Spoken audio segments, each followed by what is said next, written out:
Bonsoir, bonsoir. Nous allons résoudre un exercice tout à l'heure. On me donne un ensemble E qui est égal à X, Y, Z appartenant à R3, tel que X moins Y soit égal à 0. Donc voilà ce qu'on me donne, un sous-espace vectoriel. Et on me demande, première question, choisis le vecteur de E. Choisis le vecteur de E. U1 a pour coordonnées, U1 pour coordonnées 1, 1.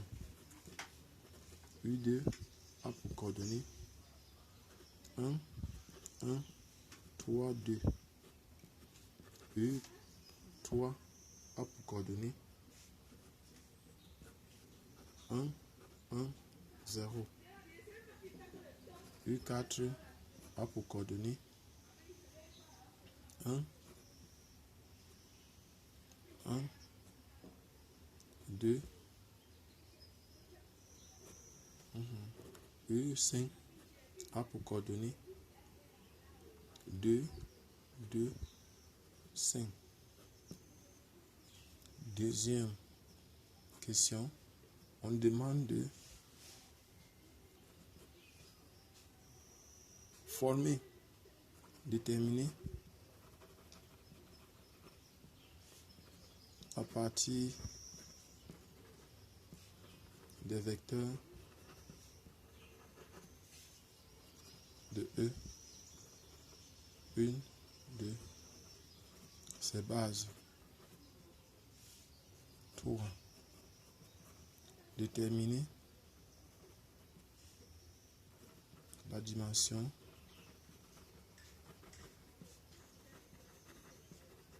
de E. Déterminer la dimension de E. Voilà donc, nous allons commencer solution. On va donner E qui est égal à X, Y, Z appartenant à R3 tel que X moins Y soit égal à 0. Cela signifie que pour qu'un vecteur appartienne à E, il faut que ce vecteur-là ait 3 coordonnées. C'est-à-dire c'est un vecteur qui appartient à R, croix, R, croix, R, c'est-à-dire à R au cube, et que son abscisse moins son ordonnée donne 0. Voilà les deux conditions qui vont faire en sorte qu'un vecteur appartienne à R. Et lorsqu'on veut répondre à la première question, on a ici le premier vecteur, c'est U1.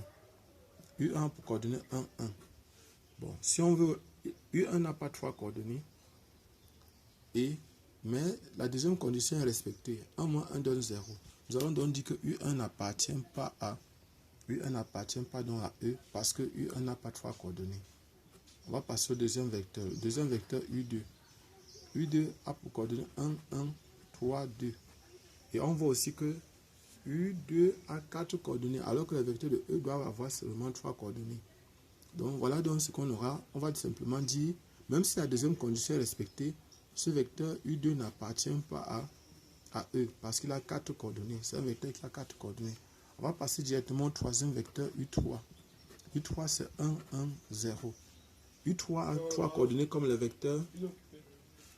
U3 a 3 coordonnées comme le vecteur de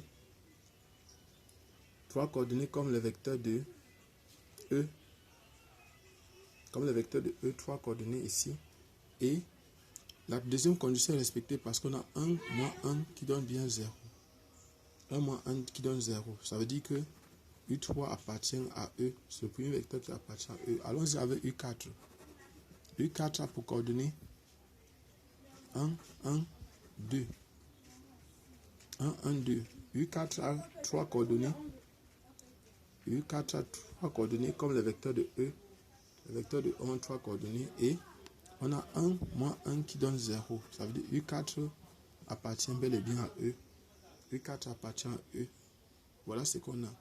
Maintenant, on va prendre U5. U5. U5 a pour coordonnées 2, 2, 5. U5 a bel et bien 3 coordonnées comme le vecteur de E. Le vecteur de E en 3 coordonnées. On a par exemple ici 2, moins 2 qui donne 0. U5 appartient bel et bien à E. Donc ici, parmi les 5 vecteurs, on a 3 qui appartiennent à E. On a U3, U4 et U5 qui appartiennent à E. Maintenant, pour déterminer une base de E, ce que nous allons faire, c'est quoi? Pour déterminer une base de E, on va reprendre la deuxième question.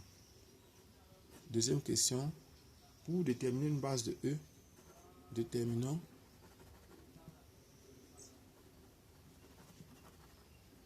une base de E. Pour déterminer une base de E, tout ce que nous allons faire, c'est quoi? Nous allons donc prendre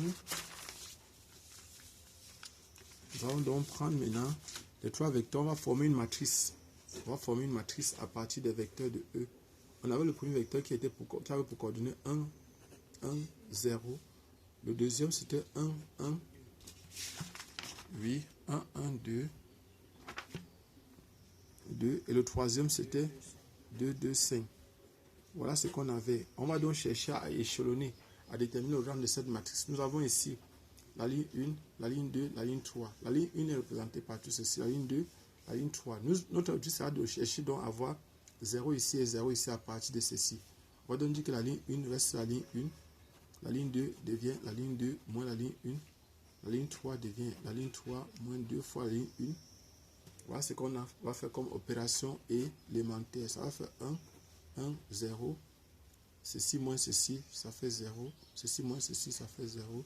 Ceci moins ceci, ça fait 2. Ceci moins 2 fois ceci, ça fait 0. Ceci moins 2 fois ceci, ça fait 0. Ceci moins 2 fois ceci, ça fait 5. On a donc ligne 1, ligne 2, ligne 3. Notre prochain objectif, c'est donc de prendre ceci comme pivot. Chercher à avoir 0 ici. Donc on aura donc ici, la ligne 1 reste la ligne 1. La ligne 2 reste la ligne 2. La ligne 3. Pour avoir 0 ici, il faut qu'on dise que c'est égal à 2 fois la ligne 3 moins 5 fois. Moins 5 fois la ligne 2. On aura donc ici 1, 1, 0. Et ici on aura 0, 0, 2. Ici on aura 0, 0, 0. Donc on trouve donc que à partir de ces trois vecteurs là, on a le rang c'est 2. Le rang de la matrice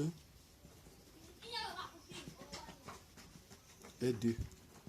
Donc ça veut dire qu'il n'y a que deux vecteurs qui forment une base. Et si on prend chacun de ces deux vecteurs, on voit que ce vecteur appartient bel et bien à E. Donc nous allons dire donc que une base, donc on va dire qu'une base de E est, voilà par exemple on va placer le vecteur 1, 1, 0, 0, 0, 2. Donc on a fini. Et puis maintenant la troisième question, la dimension de E. E est le nombre de vecteurs qui forment une base, c'est-à-dire 2. La dimension de E est 2. Donc voilà ce qu'on a fait. La dimension de E est 2 parce qu'on n'a que deux vecteurs non nuls qui forment une base de E. Et la dimension d'un sous-espace vectoriel, c'est le nombre de vecteurs qui forment une base dans ce sous-espace vectoriel. Donc voilà ce qu'on avait à dire. Et si ces genres de vidéos vous plaisent, abonnez-vous. Cliquez sur la cloche de notification. Je suis Job Kamdem du groupe de répétition Nabla au Cameroun à Yaoundé. Merci.